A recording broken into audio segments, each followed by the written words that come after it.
देखो रिवीजन है, chemical kinetics है ना, केमिकल काइनेटिक्स में हम जो पढ़ रहे हैं क्या पढ़ेंगे अब, सूडो फर्स्ट ऑर्डर रिएक्शंस, ठीक है ना।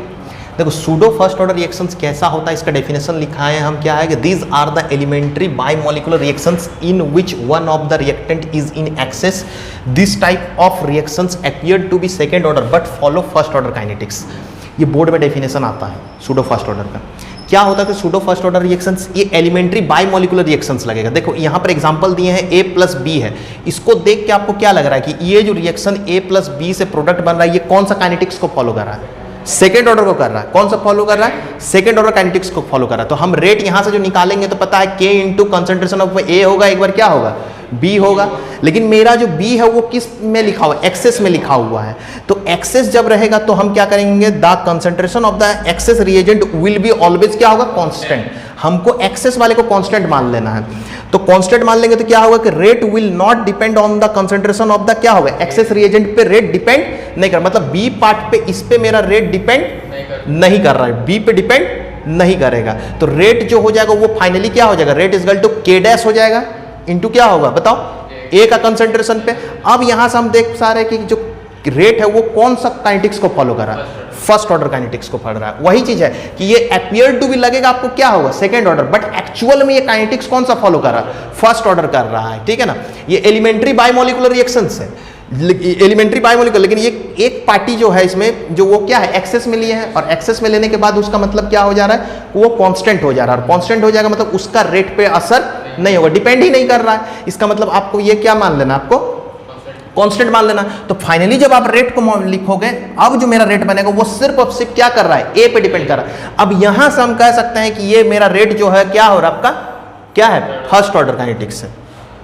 देखो इसका कुछ एग्जाम्पल है, जैसे एग्जाम्पल हो गया हाइड्रोलाइसिस ऑफ क्या हो गया, ईस्टर हो गया, वो भी कौन सा केस है, एसिड कैटलिस्ट के प्रेजेंस में। तो ईस्टर होता है CH3CO C2H5 एक्वस H2O। देखो किस कंडीशन में लिया है, H2O को एक्सेस में लिए हैं, इसको H प्लस के रिएक्शन करवा रहे हैं। अब CH3COOH है, ये कौन सा है, एसिटिक एसिड है। अब C2H5OH ये क्या है आपका, इथेनॉल है। तो रेट यहां से जो आ रहा है वो किसके बराबर आ रहा है, K इंटू क्या होगा, कंसेंट्रेशन ऑफ CH3CO C2H5 और किस पे होगा, H2O पे होगा, ये दोनों का प्रोडक्ट होगा। लेकिन मेरा ये जो है ये क्या है आपका, किसमें है, अगर एक्सेस में है तो ये फिर क्या हो जाएगा बताओ, कांस्टेंट हो जाएगा।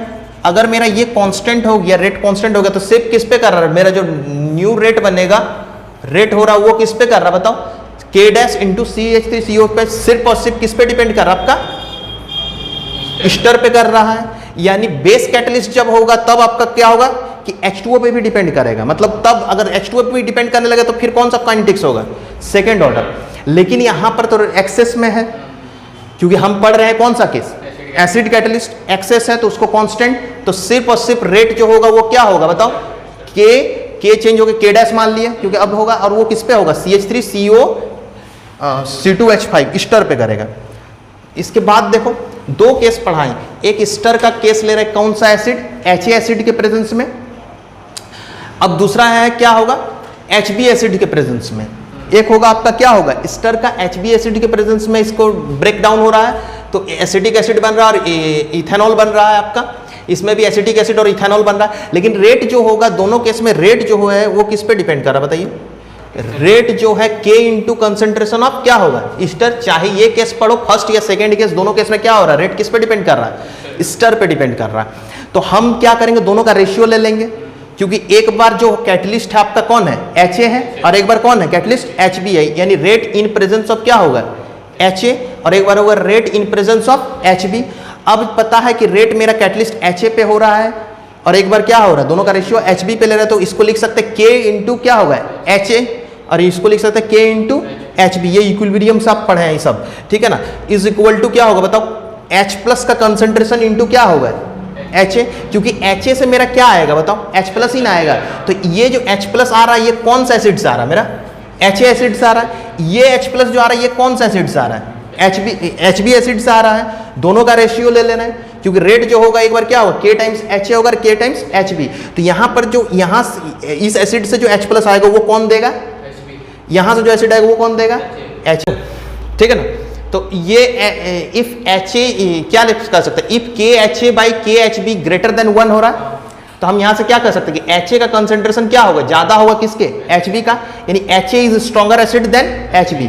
यहां पर क्या होगा, HB acid stronger than HA हो रहा है। क्यों हो रहा है, क्योंकि हम रेशियो लिए थे क्या, एक बार acid reaction in presence of acid क्या होगा HA, एक बार लिए थे इन प्रेजेंस ऑफ HB, तो दोनों का KHA बाई KHB, KHA मतलब क्या होगा कि H प्लस जो आ रहा होगा वो कहां, कौन सा एसिड से आ रहा होगा, HA से, यहां से H प्लस जो आ रहा होगा HB से, दोनों का ये। अब सेकंड केस में हम देख रहे हैं कि AHA बाई HB मान लेते हैं लेस देन 1 है, तो क्या होगा बताओ कि यहां पर कौन ज्यादा हो जाएगा, बताओ कि HB का कंसेंट्रेशन क्या हो गया, मोर हो गया, ये मोर हो गया, देन किससे हो गया, HA से, यानी HB is a stronger acid than HA। ये याद रखना सूडो फर्स्ट ऑर्डर रिएक्शंस में।